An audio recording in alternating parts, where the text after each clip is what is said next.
Back at it again, another day, another review from Toronto. I am so sleepy. Oh my god, I almost fell asleep in this last screening. Anyways, I went to the world premiere of Glass Onion, a Knives Out mystery, the sequel to Knives Out, and I had a great time. It was just the best. It was just such a fun time, especially being with that TIFF audience. I mean, how could I not like this, you know? Now, I really like the first Knives Out actually, but in terms of whodunits, it is told in a pretty linear fashion, right? It is a pretty straightforward telling of a whodunit. Obviously, it's done very well, but it's still fairly straightforward. Glass Onion is a little bit more unconventional than that. The more I think about it, the more I realize just how kind of wild it was in terms of how much it threw me off, because I was obviously hearing a lot of talk about certain things in terms of, yes, awards, but also how the movie is itself. And then it really just kind of flipped on its head during the movie and then flipped back. And I'm like, okay, I'm just a toy, right? I'm just being used right now. But because of the unconventional storytelling of a whodunit, I do like this one more than the first one. Now, I think it is funnier. I think it's more clever. I think it's sharper, no pun intended. And the main thing for me is I think it utilizes the entire cast better than the first one. Now, let me tell you, the first like 30 minutes or so, I was like, uh-oh, this is a little clunky, it's a little sloppy, almost a little awkward in terms of certain moments, especially with like some of the editing in terms of how long it's staying on a shot or when it's cutting away. I'm like, that's a random time to cut, or why aren't they cutting right now? Shit like that. And as the movie kept unfolding and unfolding, revealing its layers like an onion, all those questions and flaws just kind of went away. It just kind of answered almost every question or problem I thought I had with the movie. And I was like, Jesus, I am just in the palm of Rian Johnson's hands. I am just in the palm of it. I don't think this video will be too long in terms of a review because it's a whodunit. Like, there's not a ton to say without revealing any spoilers, which I certainly will not do. Honestly, this is just a fun time. This is a fun time at the movies. I personally think it's better than the first one. I'm sure a lot of people might disagree or whichever. Either way, they're both like great to me. Rian Johnson just knows how to do a whodunit now. Like, he just knows. He got it down. And considering that in Toronto, not a part of TIFF, but I received a screener for a movie that is like a whodunit, and I thought that was a perfectly fine movie. Watching Glass Onion, it's like, oh, like this is how you fucking do it. As stated, I really enjoyed the entire cast, and they all get fairly a decent amount to do. I'm not expecting every character to get this huge moment or arc, but honestly, they got a decent amount of time to at least like leave somewhat of an impression on me. They're all very well rounded, and the part that I like the most is that they know and they understand what movie they're in. I hate with ensembles where it's like one character is just doing a performance where it's like, what is like almost either this character or the actor giving the performance like doesn't know what movie we're in. Like, it's so far gone from everything, or it doesn't mesh correctly. This one, I thought it all meshed correctly. In terms of standouts, obviously Janelle Monáe.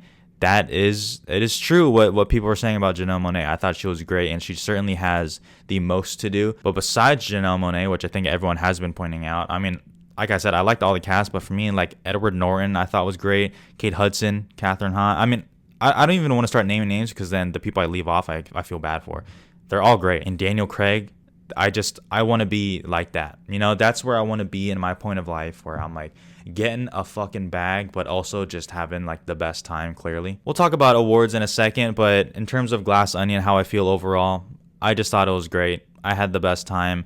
It is one of my favorites of the festival so far. I'm actually in between scores right now, so I'm not exactly sure how I feel about it. I want to see it again, but for now, Glass Onion and Knives Out Mystery, 4 stars. Awards, let's keep this simple because there's not a ton to talk about here, to be honest. I think the production design is great, and maybe I'll throw that in my 10. I'm doubtful that it'll get in actually, but I'll put it in the 10, whatever. Editing, I'll put in the 10. Obviously, with a whodunit, you expect somewhat of flashy editing, or at least noticeable, well-cut things here. I almost spoiled something. So the editing would probably go in my 10. I don't think both of those would ever enter my 5 TBH, but whatever. Did I just say TBH? Fuck is wrong with me? Janelle Monáe is interesting.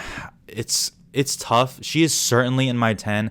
I would not have her in my 5 right now. The only way I would include her in the 5 is if the movie really takes off, which I'll kind of hit on in a second. Either that or the supporting actress field will have to dwindle a little bit. Stuff like, oh, women talking only gets one. Oh, the sun gets nothing. Oh, the whale cancels each other out. You know, like stuff like that. Then I can maybe start talking myself into it. But for now, in the 10, and she's very good, I'll keep her out the 5 though. Screenplay is in. Like, you tell me 5 adapted screenplays that are above it. Whoa, that would be insane. Adapted screenplay is looking a little dry. No disrespect. Glass Onion is in, and it fucking deserves to. Now, picture is where I spend the most time thinking about. And for now, I'm saying no. I don't have it in picture. I'm not like really tempted to at the moment. I'm just gonna laugh whenever this video comes out. The only way I will put it in picture right now is if it wins TIFF People's Choice. If it wins, I will throw that motherfucker into top 10 so fast. If it places, I'm not going to. And certainly if it doesn't, then I'm not gonna put it in my picture. Now, you could tell me that this is Netflix's biggest push now, and Netflix is good at campaigning.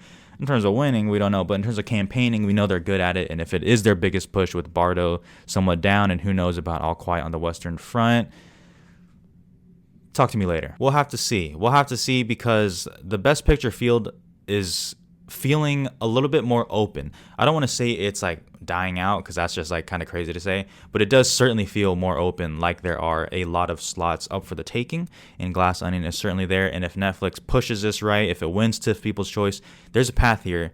But just like the first Knives Out, there's also a path for it to really get screenplay, and that's it. Because this won't be a box office success like the first one was, at least as it stands now, with it being on Netflix, and I'm hearing different things about the theatrical release of it, but that's kind of here nor there. Even outside of the Oscars, this is a fun time. I think a lot of people will like this movie. I think this will certainly be one of Netflix's most watched movies, and I just think, how could you like not really enjoy this, to be honest? Watch the whole thing through. Don't get scared of the first half an hour, where for me, I was like, oh boy, this is pretty clunky. Push through it. You got it. One of the best of the festival so far. One of my favorites. That'll be it. Stay tuned.